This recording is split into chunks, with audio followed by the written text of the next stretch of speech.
El debate de la historia, un podcast del debatedehoy.es. ¿Qué tal? Bienvenidos a El debate de la historia, un episodio especial, el que vamos a grabar hoy, relacionado con la película 1917. Es una de las películas, yo creo, de la temporada, ya ha ganado varios premios, el Globo de Oro, y es una de las máximas favoritas a los premios Oscar, una película contextualizada en la Primera Guerra Mundial, así que hemos decidido grabar un podcast especial hablando de esta película, revisando históricamente la película y después recomendando otros títulos, tanto de películas y también, sobre todo, de libros que nos ayuden a entrar un poco más en esa Primera Guerra Mundial, ese conflicto entre el 14 y el 18. Hace 2 años celebrábamos el centenario del final de esta Primera Guerra Mundial y ahora, 2 años después, pues nos encontramos con esta gran película que refleja muy bien algunas partes de este conflicto. ¿Con quién lo vamos a hacer? Pues, como siempre, con Carlos Gregorio Hernández. ¿Qué tal? Buenos días, bienvenido. Buenos días, Pablo. Doctor en Historia Contemporánea, profesor de la Universidad CEU San Pablo, director del Colegio Mayor San Pablo y coordinador de ese máster universitario en Historia Contemporánea que ofrece la Universidad CEU San Pablo y que ya tiene abiertas sus matriculaciones para su segundo año. Sí, abrimos en unos días, ¿no? Como el resto del máster de la universidad. Empezamos a trabajar pues en nuestra segunda edición. Ahora mismo estamos pues con varias personas que han estado con nosotros. En estas semanas los chicos escuchan a Juan Pablo Fusi, a Fernando del Rey, a Ricardo Martín de la Guardia, pues bueno, a varios compañeros que han estado también por aquí por el debate de la historia. Eso te iba a decir, son amigos del podcast y al final grandes profesores para un buen máster. Se trata de eso, es decir, que puedan llegar a disfrutar pues de esos referentes de la historia en nuestro país y también de fuera. Pues en la web del CEU pueden encontrar la información de este máster universitario en Historia Contemporánea, un máster de 1 año de duración que ofrece la Universidad CEU San Pablo. Nosotros vamos a hablar de 1917. Os recuerdo que os podéis suscribir a estos podcasts en iVoox, en iTunes, en Spotify, también estamos en YouTube, estamos en todas las plataformas. Yo soy Pablo Casado, Carmen Agudo, y para empezar a hablar de 1917, pues vamos a escuchar un poquito del tráiler de esa película de Sam Mendes. Blake, coge un hombre y trae tus cosas. Esperaba que hoy fuera un buen día. La esperanza es algo peligroso. ¿Tiene un hermano en el 2º batallón? Sí, señor. Van directos a una trampa. Cuando hablábamos de preparar este podcast sobre 1917, te preguntaba por la película, una vez que la vimos, y podríamos decir que está dentro del género de historia dentro de la historia. No es una película de la Primera Guerra Mundial, sino una historia dentro de la Primera Guerra Mundial. Claro, es una cinta que trata pues en primera persona las vivencias de un combatiente en un episodio muy puntual de la guerra, ¿no? Es más un relato de sentimientos, de sufrimiento, de esfuerzo, de compromiso, pues de valores. No es una historia de la guerra, obviamente. Sin embargo, yo cuando veía la película sí que encontraba como detalles que ayudan a ver. Ahora somos una sociedad en la que necesitamos ver las cosas para acabar de entenderlas.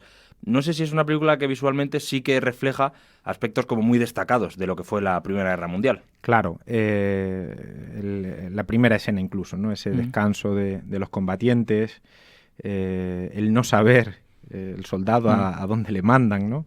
El barro que les rodea cuando empiezan a correr, la arquitectura de la trinchera y toda la impedimenta que necesitaba la tropa, ese árbol solo en el paisaje, destruido ya también, como si fuera una ruina de sí mismo, los edificios caídos, los incendios que abrasan pues una ciudad y se ve pues el esqueleto de una catedral padeciendo, ¿no? el fuego, el río lleno de cuerpos, ratones, sí, moscas, la historia de las ratas, ¿no? Es etcétera, un poco... ¿no? A mí me recordó muchísimo a una serie de fotografías de un australiano que están publicadas en internet. Las vi, creo que se empezaron a publicar en 2014 a propósito del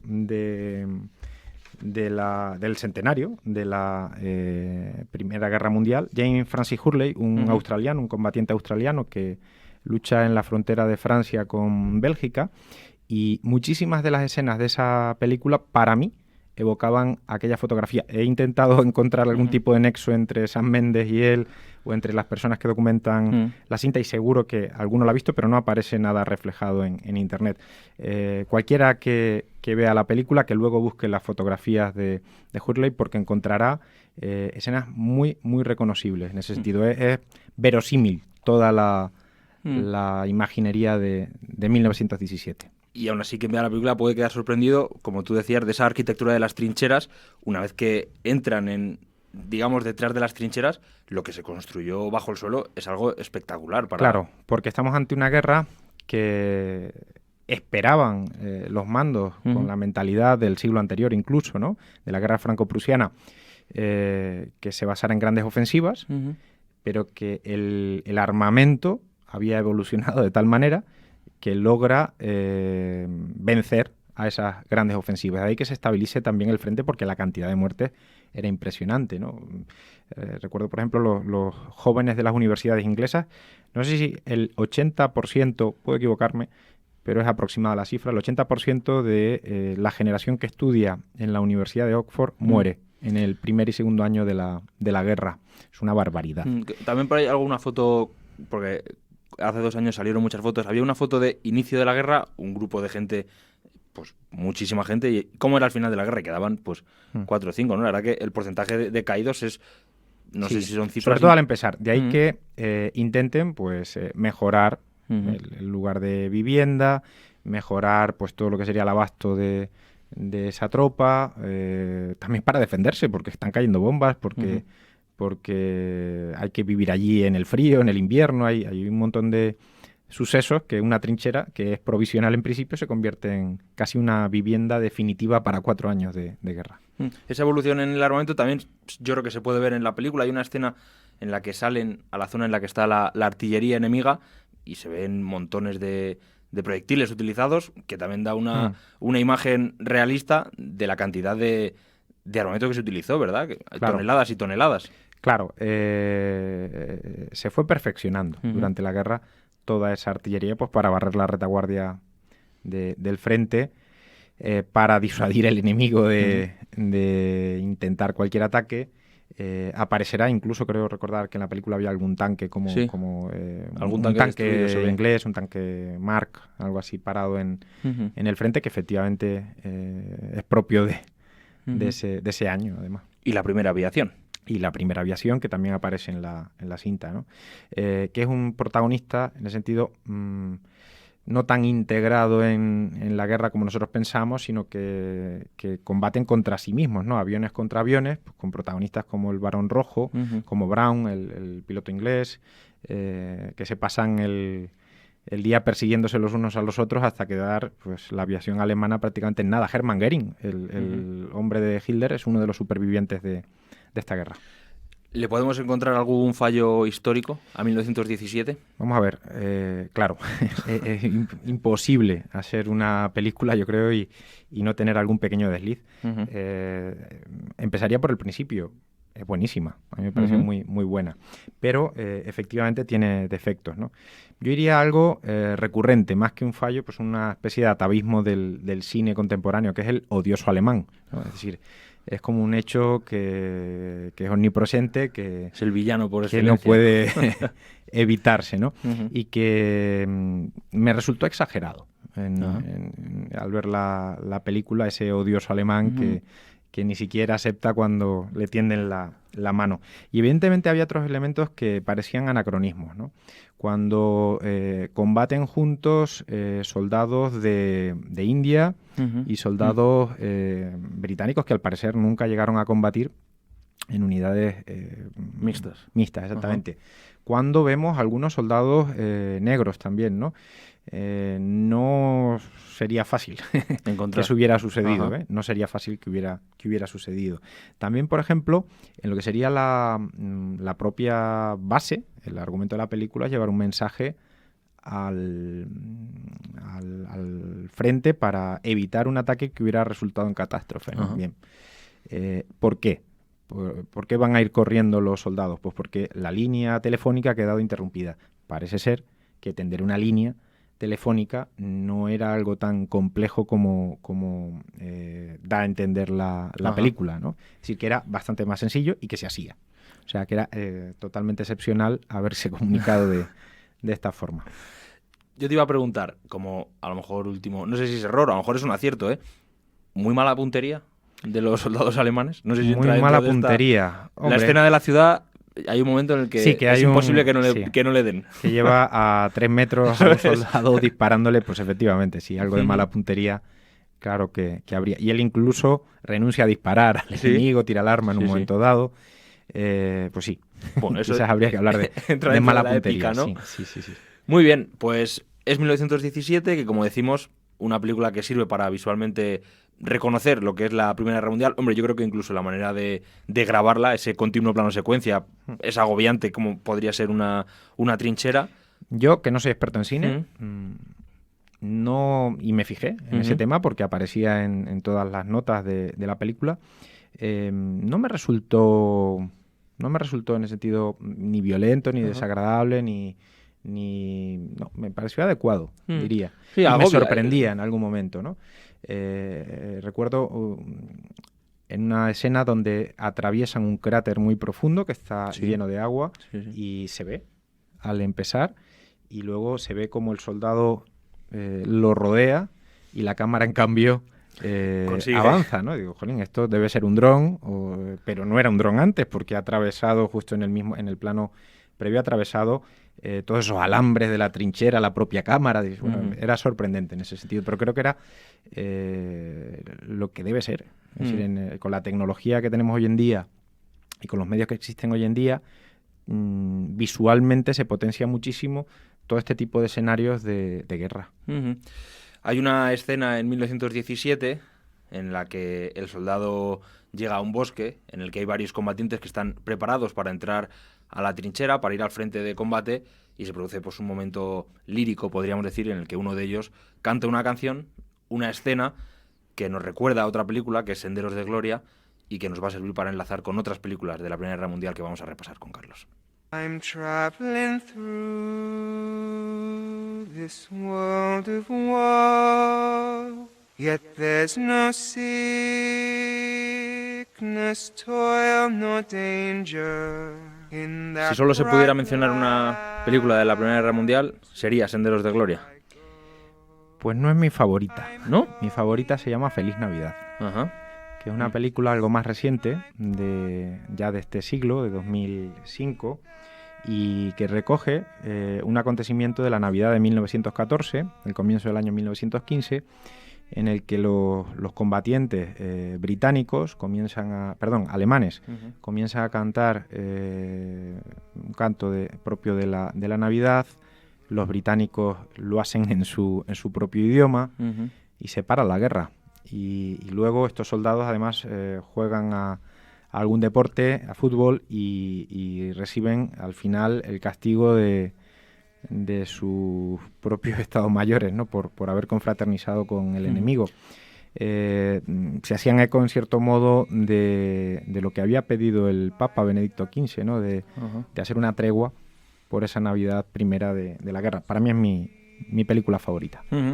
Comienza además de una manera tremenda, con el odio, ¿no? En la escuela de los alemanes contra los franceses, de los franceses contra los alemanes, de los británicos en el mismo sentido. Es verdad que de la Segunda Guerra Mundial tenemos muchísimas películas, todas... Dunkerque, recientemente, que también es muy buena. Todas muy épicas.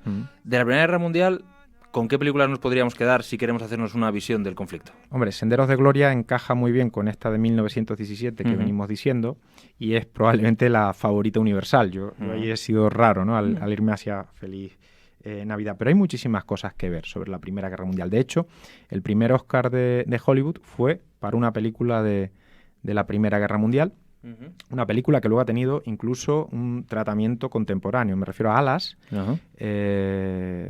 que ha sido llevada al cine en el sentido de la biografía del gran arquitecto de Howard Hughes por parte de Leonardo DiCaprio, no hace tantos años. 1927 fue aquella cinta. Evidentemente hoy nos resulta completamente artificiosa, ¿no? El combate aéreo, porque es de lo que trata alas. También, muy poco tiempo después, se llevó al cine la novela de Eric Maria Remarque, Sin novedad en el frente, otra pues, de esas películas importantes de la Primera Guerra Mundial. Y de hecho, en esos años del comienzo, digamos, del cine pues ya sonoro, hay muchísimo cine sobre la Primera Guerra Mundial. Es el antecedente inmediato de toda esa época, es un poco el gran marcador de ese tiempo. Más adelante pues llegará, como hemos visto, la película de Kubrick, que antes mencionábamos, ¿no? Senderos de Gloria, ya después de la Segunda Guerra Mundial, con otra tecnología, con otro, digamos, estilo también visual, y es una de las más influyentes desde ese momento, pero hay muchísimas más. Que tampoco es una película al final que nos cuente la Primera Guerra Mundial. No, cuenta Gloria. Cuenta una historia muy semejante a la de 1917, ¿no? El tomar esa colina definitiva que tenía que cambiar pues la guerra de posiciones. Personajes como Lawrence de Arabia, otra gran película. Es otro escenario distinto, pero también la Primera Guerra Mundial, que se combate en diversos lugares del mundo, da para esto. Galípoli sería otra. Lawrence de Arabia y Galípoli nos meten dentro de lo que sería el Imperio Otomano ya en su ocaso, en la guerra contra los británicos, en la que tratan pues de tomar una playa. Galípoli está muy cerca de la capital actual del Estado de Turquía, y allí hoy pueden ver un monumento, quienes lo visiten, en esta playa, que recuerda a, creo que fueron 15.000 o algunos más caídos británicos para poder tomar ese enclave. Me parece que fueron más, no recordaba ahora bien la cifra. Y en el caso de Lawrence de Arabia, pues es como con la inteligencia, podríamos decir, de la Gran Bretaña, pues intenta movilizar al elemento árabe dentro del Imperio Turco contra el poder otomano. Una película interesantísima y más reciente a nosotros, por supuesto, ¿no? De estos últimos años también hay alguna. Muy bien, si te parece pasamos a los libros. Muy bien. Vamos a recomendar también lecturas que nos acerquen a la Primera Guerra Mundial, y podemos empezar por relatos y testimonios. Pues sí, porque creo que es lo más adecuado, partiendo de 1917, que en el fondo es como la experiencia en primera persona de la guerra. A mí siempre me resultó curiosa una cita de Walter Benjamin, que creo adecuada, aunque matizable, ¿no? Benjamin decía en el narrador que lo que habían sufrido los hombres en esa guerra, ¿no? La magnitud de lo padecido en la Primera Guerra Mundial, se demostraba que era una auténtica tragedia, en que no habían sido capaces de verbalizarlo, en que no habían sido capaces de contarlo, ¿no? Los que vivieron la guerra. Y en general es así, porque el sufrimiento fue increíble, las locuras, bueno, incluso las huellas físicas visibles para todos, pues mutilados, ciegos, etcétera, que vamos a encontrar, pero también las huellas mentales, ¿no? El oír sonar una sirena, el silbato, casos de violencia, el no poder dejar el armamento, etcétera, durante esos años, ¿no? Pero sí que hay relatos de antiguos combatientes, y probablemente en ese sentido la obra cumbre es la de un soldado alemán, Tempestades de acero, de Ernest Junger, que es el relato más descarnado de lo que vive un hombre sentado en una trinchera. Esa sería probablemente la obra más dura de lo que representa la guerra. Pero hay muchísimas más. Yo cuando pensaba, ¿no?, en qué contar hoy, la verdad que me salía un listado demasiado grande, ¿no? Entonces tenemos que elegir. Antes mencioné Sin novedad en el frente, probablemente uno de los textos pues antibelicistas por excelencia, escrito un poquito después, ya en la década de los 20. Otro hombre de esta guerra es Ernest Hemingway, que escribe una obra que fue llevada al cine igualmente, ¿no? Adiós a las armas, aunque esto es más otro estilo, ¿no? Es la vivencia de un conductor de ambulancias que se acerca a una enfermera. Bueno, él está en el frente italiano. Uno de los grandes autores pues, de novela, de mitología, Robert Graves, Adiós a todo eso. Existen incluso memorias o relatos de mandos de las diversas naciones que combaten en la guerra. Yo el verano pasado leía las de un militar portugués, el hombre que está al mando del cuerpo expedicionario, el general Gómez da Costa, que que combate en la frontera de Francia y Bélgica junto a sus compatriotas, ¿no? Pero hay que volver al principio, ¿no? La obra más importante sería Tempestades de acero. De Ernest Junger. Sí. Bueno, apuntamos eso al principio. También sería interesante esos libros que, sin hablar explícitamente de la guerra, marcan, ¿no?, ese dolor de la trinchera, ese dolor de Europa. Es que estamos, a partir de 1914, en un auténtico cambio de época, ¿no? Se vienen abajo los imperios, sucede la revolución bolchevique, aparecen los fascismos, la tecnología ha sido capaz de masacrar a millones de personas, porque la cifra es de millones, y ahí hay toda una generación de hombres que vivió la guerra y otros que la padeció en ese sentido por contexto, ¿no? Y es probablemente una de las mejores generaciones literarias de la historia. Me ponía a repasar mentalmente obras escritas justo al calor de la batalla, pues el Ulises de James Joyce, Tierras baldías, T.S. Eliot, que son justo inmediatamente después del conflicto. Nos encontramos también, por ejemplo, Rainer Maria Rilke, Thomas Mann, ¿no?, el premio Nobel, La montaña mágica, es una obra también muy, muy cercana a esta guerra. En el Imperio Austrohúngaro, la proliferación de escritores que ven la decadencia de ese estado en el que vivieron, una monarquía multinacional, donde hay varias religiones, y que ven que se agota con la guerra, y luego aparecen los estados-nación en el que ellos, pues, judíos, ortodoxos o católicos, no encajan exactamente en el nuevo estado donde les ha tocado vivir. Pues ahí me encanta, por ejemplo, el escritor húngaro Sándor Márai, Confesiones de un burgués, una obra que podemos relacionar perfectamente con esta Primera Guerra Mundial, y todas sus obras posteriores, las que escribe en el propio contexto de la Segunda Guerra Mundial, Divorcio en Buda, etcétera, El último encuentro, tienen que ver con esto.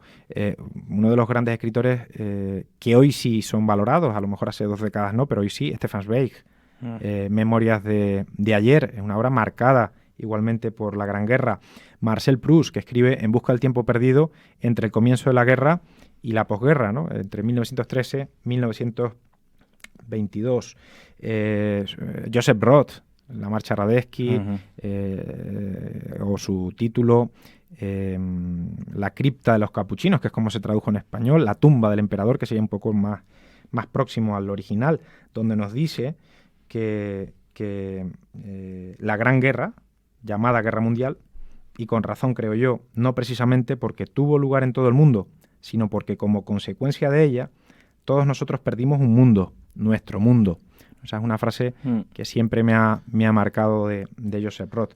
Y la lista sería infinita. Y otros escritores que viven la posguerra, Virginia Woolf, tendríamos pues que estar horas y horas. Tolkien. Walter Benjamin, Adorno, Teodoro Adorno en la filosofía, Bertolt Brecht, el teatro, italiano Curzio Malaparte, que escribe varias obras entre el frente ruso, luego ya en el periodo del fascismo él termina siendo comunista, ¿no? Hay muchas trayectorias controvertidas en ese sentido, desde la izquierda comunista hacia el fascismo, desde el fascismo hacia el comunismo. Saint-Exupéry, el autor del Principito, pues que viaja al norte de África, también vive en ese sentido la secuencia de la que estamos hablando. Tolkien, ¿no? Claro. Una obra que tenéis reseñada en el debate, Tolkien y la Gran Guerra, nos habla de la experiencia de este escritor y cómo se va quedando solo en ese sentido, ¿no? Cómo va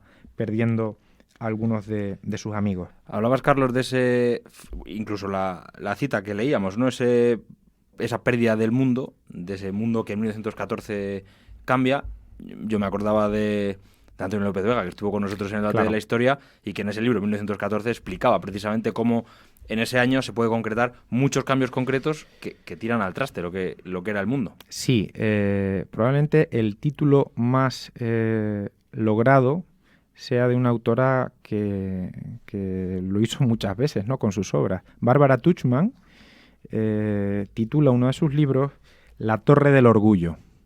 Y eso describe bastante bien la mentalidad de los europeos previa a la guerra. No quiero decir que ese libro sea el mejor, no lo es, sin duda no lo es.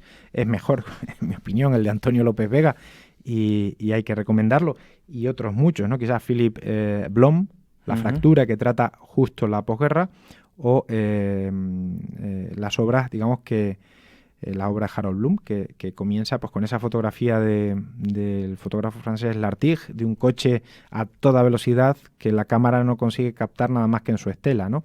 Es que sucede un montón de cambios, ¿no? De mentalidad. Pues piensen ustedes, antes de la guerra, Nietzsche, Oscar Wilde, de cambios en la tecnología, Titanic, ¿no? En 1912, cambios en lo que serían las vivencias cotidianas. Aquí en Madrid se abre el Hotel Ritz para la boda de nuestro rey Alfonso XIII. Bueno, cambia el automóvil, 1908, ahí tienen ustedes el Forte en Estados Unidos, ¿no? Y volviendo a 1917 y a ese nuevo tipo de guerra, también en 1914 cambia, ya lo decíamos, el modo de hacer la guerra. Sobre ello también se ha escrito mucho. Yo, entre los títulos que elegías, me quedaba con El rostro de la batalla, de John Keegan, en el que, bueno, repasa, ¿no?, lo que es la vivencia de un soldado a lo largo de diferentes épocas para llegar al final a esa descripción, ¿no?, de lo que es el cambio absoluto de la guerra. Hay más títulos. Sí, recientemente se acaba de publicar en español una obra muy leída desde los años posteriores a la Primera Guerra Mundial, que era Estrategia, del militar británico Basil Liddell Hart. Quizás es la obra que habría que tratar, que seguir, ¿no? Y como tú has dicho, pues la de John Keegan, ¿no? Que intenta mostrar cómo vive el combatiente, ¿no? El cambio de mentalidad se percibe entre Liddell Hart y quizás su antecedente, que sería Clausewitz, ¿no? Es decir, la mentalidad del militar que llega a la guerra es la de Clausewitz. Oye, darle un golpe decisivo al enemigo, mortal, causarle unos daños, y ahí digamos, el que digiere, ¿no?, lo que acaba de ocurrir probablemente sería este militar británico, que tiene un montón de obras también de historia militar. Vamos a ir por último a esos libros que nos hablen de la Primera Guerra Mundial a un nivel, pues, que alguien quiera acercarse, saber cómo fue, a un nivel histórico. Si podríamos decir una breve historia, ¿no?, que se suele decir de la Primera Guerra Mundial. En 2018 se cumplían 100 años, se habrá editado mucho. ¿Con qué nos podemos quedar? Se ha editado mucho, pero probablemente era mejor lo que ya había de lo que ha llegado. Es una cosa también en ese sentido sorprendente, ¿no? Antes mencioné a Barbara Tuchman, pues su libro Los cañones de agosto sigue siendo una de las obras mejores de lectura sobre la guerra. Quizás entre lo reciente, en ese camino a la guerra, habría que hablar de Christopher Clark y Sonámbulos, ¿no?, que es una de esas obras que sí ha merecido la atención de los historiadores a lo largo de todo el mundo. Se publicó con el centenario. A mí me gustó también muchísimo una obra que trata justo del recorrido posterior de la Primera Guerra Mundial en los conflictos heredados, ¿no?, los conflictos en el Imperio Otomano, en el norte de Italia, que se llama Los vencidos, de Robert Gerwart, por qué la Primera Guerra Mundial no concluyó del todo. O también una obra de dos españoles, David Alegre, Javier Rodrigo, Comunidades rotas. Pero yendo a lo que sería estrictamente el relato de la guerra, quizás una obra sencilla, que pueda llegar a la mayoría.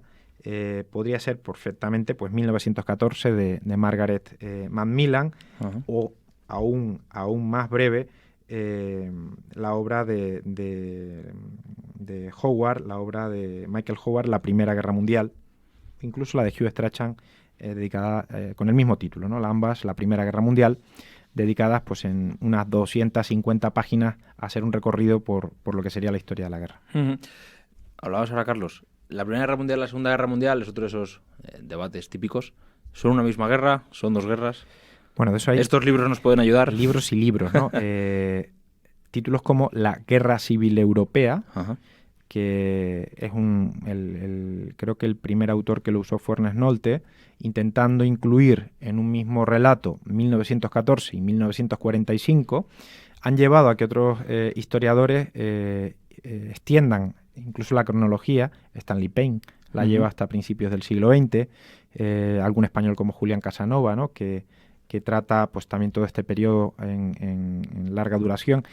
Es una interpretación consolidada, es decir, no hablamos de entreguerras, porque realmente hay guerras civiles que permiten conectar la secuencia de 1914-18 con la de 1939-1945. Desde la Guerra Civil Finlandesa, la Guerra Civil Finlandesa ocurre durante la Primera Guerra Mundial, la Guerra Civil Rusa, o hasta la Guerra Civil Española, que nos lleva a los meses inmediatos a septiembre del 39.